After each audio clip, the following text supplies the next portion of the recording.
See these blemishes? Most photographers either blur the whole skin to hide them, which destroys the texture, or they spend 20 minutes clicking every single spot manually. I'm going to show you the professional way to remove blemishes in Photoshop so the skin still looks real. And then I'll show you how Bloom makes the whole process twice as fast. I'm Ashley and welcome back to the channel. We make Photoshop tutorials for portrait photographers, and we also built Bloom, an AI retouching plugin for Photoshop. So if you're new here, every week I post tutorials that help you get better results faster. If that sounds interesting to you, hit that subscribe button. So today we're going to be removing blemishes and dark spots properly, not the lazy way, the professional way. And before I start retouching anything, I need to explain something that will change how you retouch forever. So your photo has two types of information sitting on top of each other. So you can see here, frequency separation. The first is texture, which is pores, fine lines, the physical surface of the skin. Blemishes, raised spot, and acne. All of that lives here. The second is color and tone.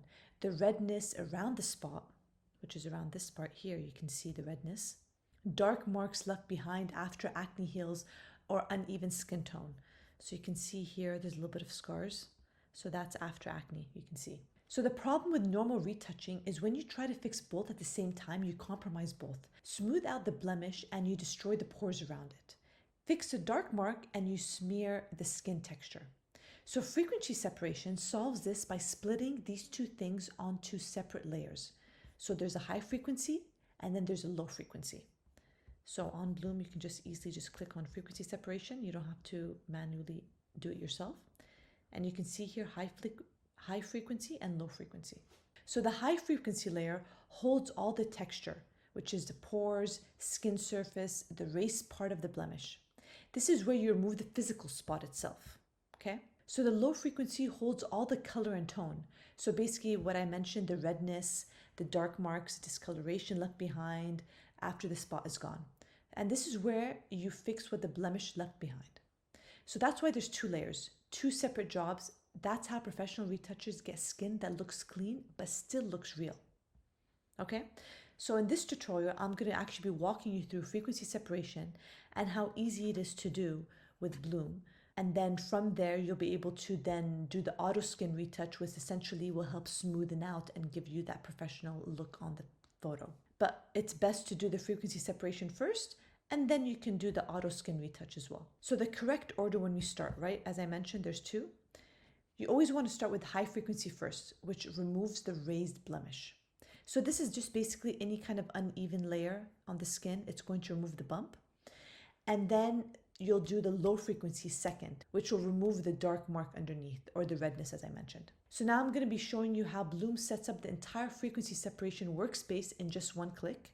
So you can skip straight to the retouching and you don't have to actually manually create high frequency and low frequency. Okay, it just basically makes it a much quicker step. So as you saw, I clicked on applied and it gave me this folder. And if you open the folder, oops, cancel here, you'll see high frequency and low frequency.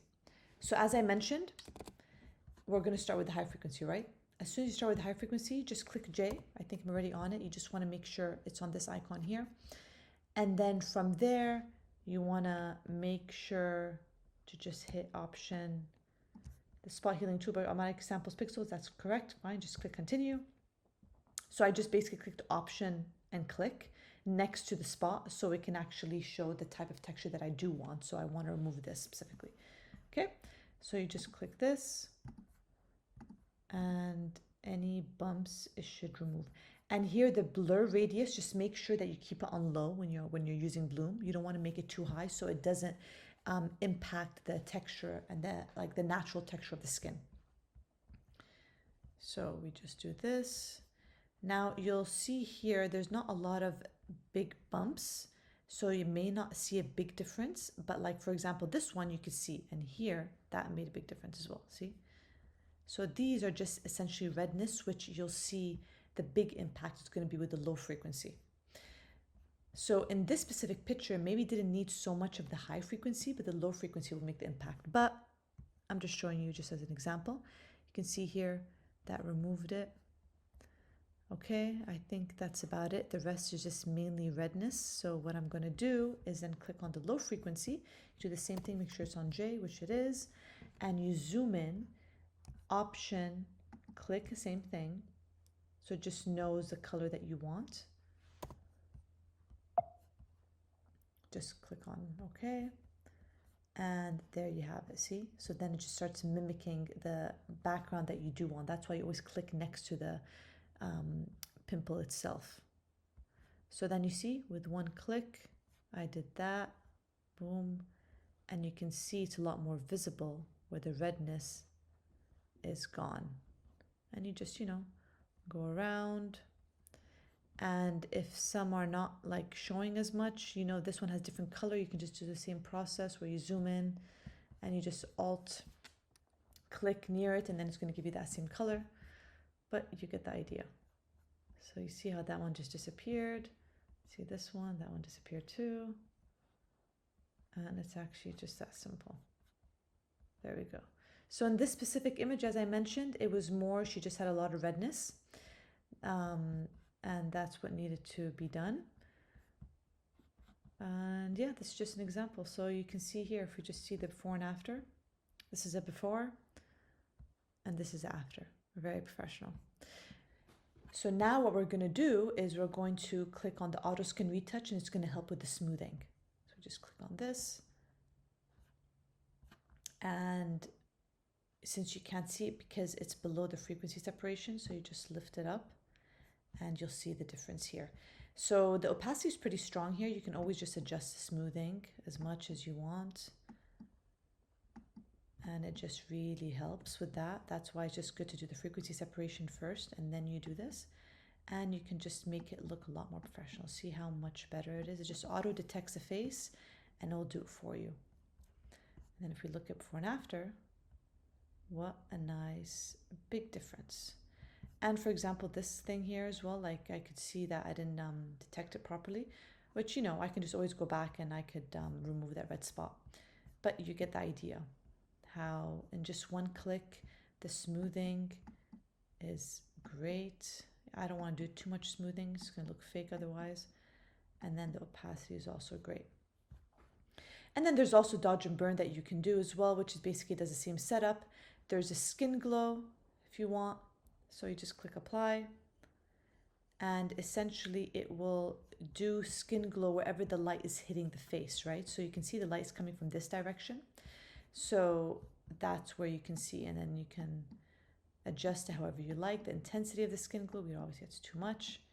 Just want it very subtle. And you can see without the skin glow, we zoom in. Too much of a difference, and maybe you want a little bit more. You can see here there's more of a difference when you lower it. And then we can also go to lips and teeth, and we can change that. And then also we can change the color of the eyes if we'd like. Just click on this. And it will automatically change her eye color. So whatever you want it to be, oh, it's scary. You can do different colors here, apply color, and then you can even add, like you can make the black pupil a little bit darker, but it seems to be fine here. And yeah, and there you have it. And there's much more that you can do. You can also do like lipstick, as I mentioned, and then you can do wet glossy lips if you want to apply that.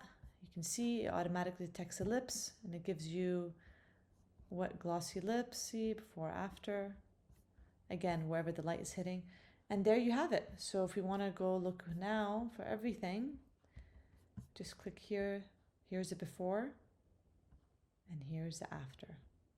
Before and after. Great, I hope this helped and thank you so much for watching and I'll see you in the next video.